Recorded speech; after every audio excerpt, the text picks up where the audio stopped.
Well, demand for heavy equipment operators, people driving cranes and backhoes and other pieces of heavy gear, could soon be as large as the machinery they operate.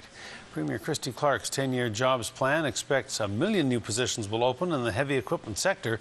But the question is, are there enough trained workers in BC to meet the demand? CTV's Scott Cunningham takes us tonight to a gravel pit just outside Nanaimo, where an island post-secondary institution's getting dirty to get BC jobs filled with BC workers. Kicking up a little dirt doesn't bother Christine ROINE. I love digging around and stuff, and I just like the fresh outdoors. An office job was never for me. Pulling in a good paycheck may never require Christine to drive a desk. Demand for the trade she is learning at Vancouver Island University is skyrocketing.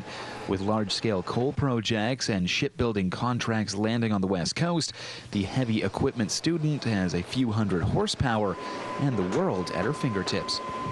Do you think you can land work right out of school? I do, but that's because I'm determined as well. Digging up jobs for this year's class shouldn't require a large shovel.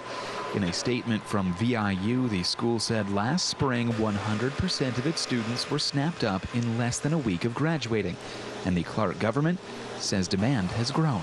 On average, VIU certifies about 16 students to use heavy machinery like this in a graduating class.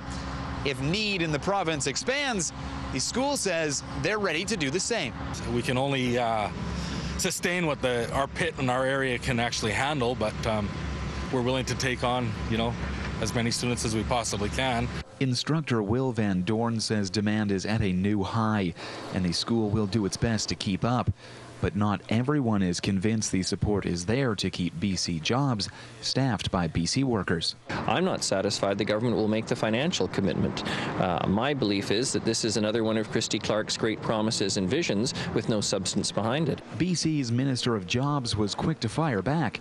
Pat Bell says Premier Clark's plan includes $500 million annually for labor market and training programs, including $100 million specifically for industry labor like heavy equipment training. Funding aside, keeping graduates such as Christine on BC soil may be the real hurdle government has to face. I do have a place that I'm going to stay in Fort MACK when I get there. Christine, like many of her soon-to-be certified classmates, is Alberta-bound, taking her BC skills out of BC's workforce. Scott Cunningham, CTV News, Nanaimo.